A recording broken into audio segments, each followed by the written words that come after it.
What is up, everybody? Skratch coming up with another Raid Shadow Legends video. Welcome to the channel, everyone. Hope you guys are having a fantastic day. It's super hot here in the UK. Feel like I'm melting. How is the weather where you guys live? Like, summer is finally here, and I gotta say, even though I am from Eastern Europe, I love summer. I hate winter. I hate the snow when it's like minus 30 degrees.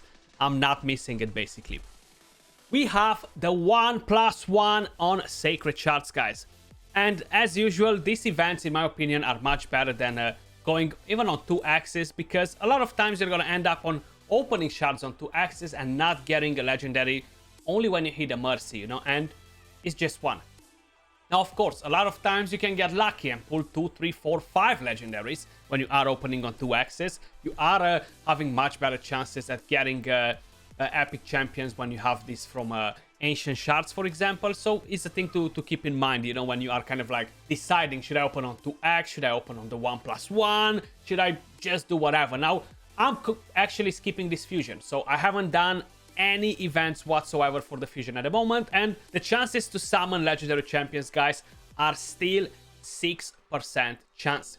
So the mercy only kicks in after you open quite a few shards, and honestly, you have a very high chance at not getting a legendary unless you have a pretty big amount of shards, or if you already open quite a few sacreds. And I honestly do not remember how many sacred shards I opened, how many I have in the mercy, if I actually have any in the mercy. So we're just gonna YOLO it and try our luck.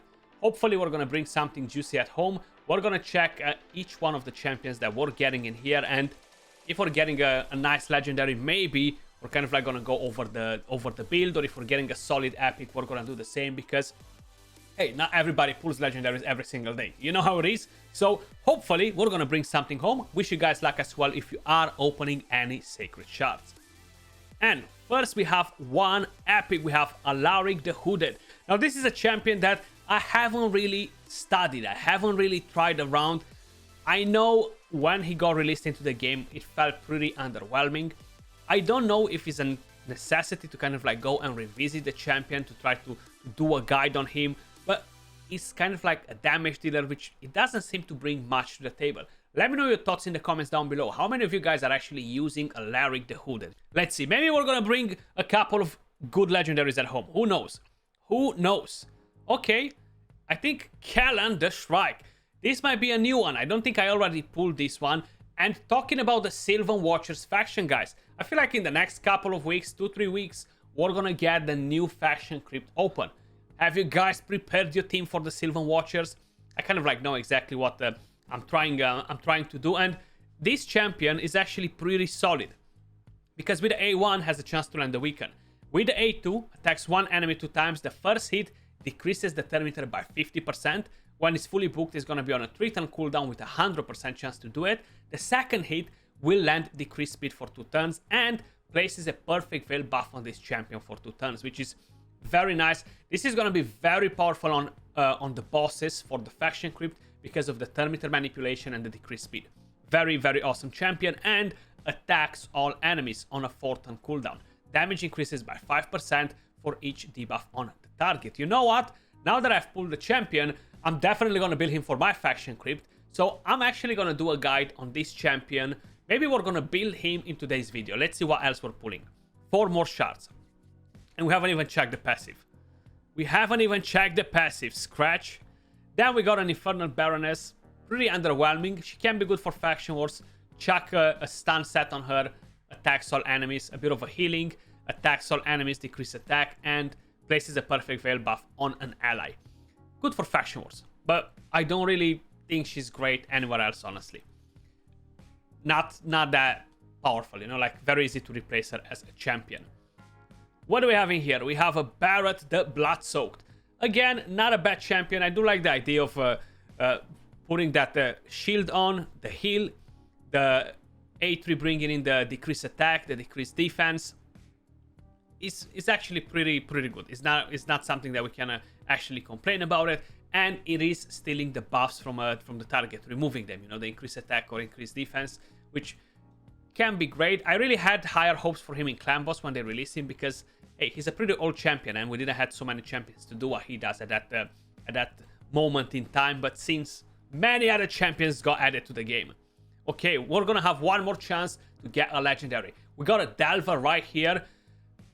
Not a fan. Not a fan. I'm not even gonna go over her kid because I'm not a fan. You know, she definitely needs to step up her game a bit. Our last chance. Let's see. Are we gonna make it happen or not? Oh, and we actually made it happen. We got an air roll, and what else we have in here? Come on, give me something good. Give me something good. Oh, we got a noble. You know what that means? That means that my ninja, baby, is gonna get to +4. Now, we can definitely not complain about this. Yes, are not the best legendaries in the game, but you know what? Errol actually got a buff recently, man, and I'm actually pretty satisfied with how Errol is at the moment. With the A1 attacks an enemy, you only need to build this champion with 70% crit rate, okay? So that's a massive advantage for a lot of you guys out there that don't have the craziest gear in the game. With the A2 attacks all enemies 2 times, again, has a 30% chance to inflict a critical hit. Each hit will ignore 15% of the target's defense, which again is pretty nice. And look at the damage that is coming out of the books. 10, 20, 30, 45% damage from books. I don't think any other champion in the game actually has something like this. To get so much damage from books is crazy. With the A3, attacks one enemy and removes all debuffs from this champion and steals all buffs from the target before attacking. Has an extra 30% chance of inflicting a critical hit and grants an extra turn if the target is killed. And again, 45% damage from books, which is just so freaking disgusting. And how I mentioned, Noble is that champion that is kind of like a fortress, you know, like, yeah, fear through fear, fear through fear, and at the end of the day, he does nothing, basically. So he's definitely not a solid champion. I wouldn't really suggest anyone to actually go and build him, in my opinion. I'm actually just gonna do it now while we're here. You know what? My ninja's been waiting for it for quite a while. I could use him in my faction guardians and empower other champion, but I don't really think of anyone else that can benefit from empowerment from that faction at the moment for me. That will benefit more than ninja, basically. Like 5-star awakening, +4, and there we go. Because I know a lot of you guys are curious, how do you empower ninja? What champion you use to empower ninja? Well, there you go. You got your answer. Noble is the empowerment. Now, as promised, guys, we're gonna build Kellen the Shrike. I'm not gonna build Errol, for example. It's pretty straightforward. He's a nuker. You're gonna wanna build him either on Savage, Lethal, Instinct, Cruel, Crit Damage, whatever you guys have available, basically. When we are talking about this epic champion, I kind of like wanna build him slightly different. Right, so we're done with the champion, guys. He's level 60. All the good things. This champion requires accuracy for the A1, requires accuracy for the A2, so pinpoint accuracy is gonna be our very first choice. Then we're gonna slowly go down the line here, charge focus. We're gonna go with Swarms Meter, and it's kind of like, okay, should we get Cycle of Magic? Should we get Evil Eye? So just for the moment, I'm gonna start with Evil Eye. And the thing is in the next way. We can go with Master Hexer, we can go with Sniper, and we can go with both as well, depending on what we're getting on the offense tree. Now, I'm expecting him to hit pretty hard. The passive will ignore shield when we are under a veil. That's gonna be most of the times. So getting shield breaker will be pretty pointless in my opinion. So we're gonna go like this. And the following master is here. Again, we can go to Ruthless Ambush and kind of like try to give him the masteries that we would get on most of the nukers. We can go and get Whirlwind of Death. That means that we're gonna need to keep that in consideration when we are building our faction war team as well. Or we can go and get Life Drinker, allowing him to heal a bit back depending on what sort of boss we're gonna encounter, you know. And because I'm not expecting him to literally break the damage, I'm not going on a Savage build. I will actually try to get better masteries for him in order to ensure that he's gonna rotate faster and he's gonna do the A2 as often as possible. And we're gonna go on Bring It Down. We're gonna go on Methodical, and we can go with War Master. I feel like War Master for faction wars is really not beneficial. You're not really getting a lot of value on the boss. So I'm gonna go with Helm Smasher instead because, hey, I'm gonna get to smack pretty hard on the waves, you know. So that's gonna help me quite a bit. And then you can go with Arcane Celerity, get more Thermitter whenever the buffs, the debuffs are being removed or expire. So we want to get that. I want to get Cycle of Magic, just to have an extra chance to decrease the cooldown of the skills. Sniper for the A1 to get a weaken, and Master Hexer to get a chance to extend the debuffs. So these are the masteries that we are getting on the champion. Now we're gonna go over the build. We're gonna look quickly for an attack ring. We're gonna need an accuracy banner. We're gonna need a crit damage amulet. So I feel like the easiest thing to do will be to kind of like pick a crit damage amulet that we might have available. This is actually a pretty nice one. Look at that HP, man. Triple HP. We have some accuracy now. He doesn't need HP in order to deal damage, but his base HP is only 13k. If we're kind of like relying on getting HP percentage on him, we're not really gonna be able to give him a lot of survivability. So just seeing that I have this amulet sitting here, I'm gonna give it to him. Then we're gonna need quickly an accuracy banner. I'm gonna quickly check to see what I have available. What is this? Defense, the counter attack, HP. We gotta sell that probably or re-roll it. And do I actually have a free accuracy banner? I have this one, but doesn't have attack. Honestly, my accessories for this faction are utterly crap. Okay, like they're just awful. Okay, so we don't really have one that has attack percentage. It's fine. We're gonna have to make it work with what we have available. That's an attack ring. We have 12% attack. What do we have here? Defense. This is a defense one, no attack on that one either. So seems like my best option at the moment will be this ring right here. You know what? Let's get it. We're gonna quickly hit it up to level 16 and call it a day. Please be defense percentage. Okay, flat defense. Not what we wanted, but that's fine. So already the accessories don't allow me to make a crazy build with a champion. So I'm quickly gonna filter crit damage amulet, or we're gonna go with a crit rate. Let's see what we're getting out of it. So actually not equipped. We don't want to use equipped ones. So whatever we have free, either from the speed set, either from perception, either from I think I'm gonna go relentless. I think I'm gonna go relentless to allow him to rotate the skills even faster, you know. So I'm not really stressing about going on a savage build or anything like that. I can go with a cruel if I don't have a speed or a perception one that's decent. This looks okay-ish. 6 speed, 5 crit rate. So let's just see how that might work on our champion. What's the fatal one? No crit rate there either.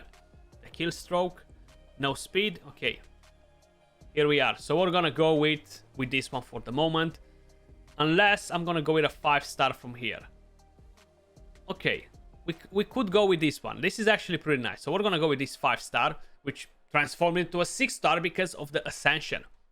And then we're gonna see what else we're picking from there. Now, the next thing that I want to bring in is going to be an attack chess piece.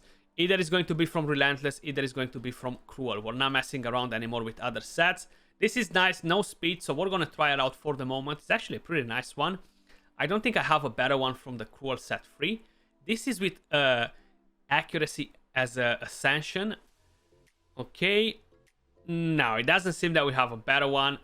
No point to change them. Like, yes, well, we are gaining some extra accuracy, but we're going to be more than fine with the rest of the pieces. And now we want to get speed boots in here. Let's see what we have available from these two sets. And it's something that will give me a bit of crit rate. 6 crit rate, not enough. Maybe we have something better from Cruel. 5-star, okay. 10 crit rate, 17 attack, a bit of more HP. So we're going to get that.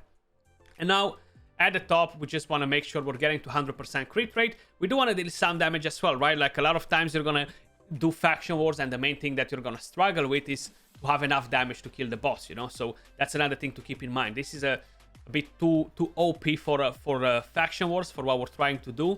So we're going to look at a different sort of weapon, if we have anything available. Maybe we have on some different champions that we haven't been using in a very long time. And that can actually be a... Okay. What are we even doing with this champion? Why does he even have that weapon? I have no idea. Give it back to me.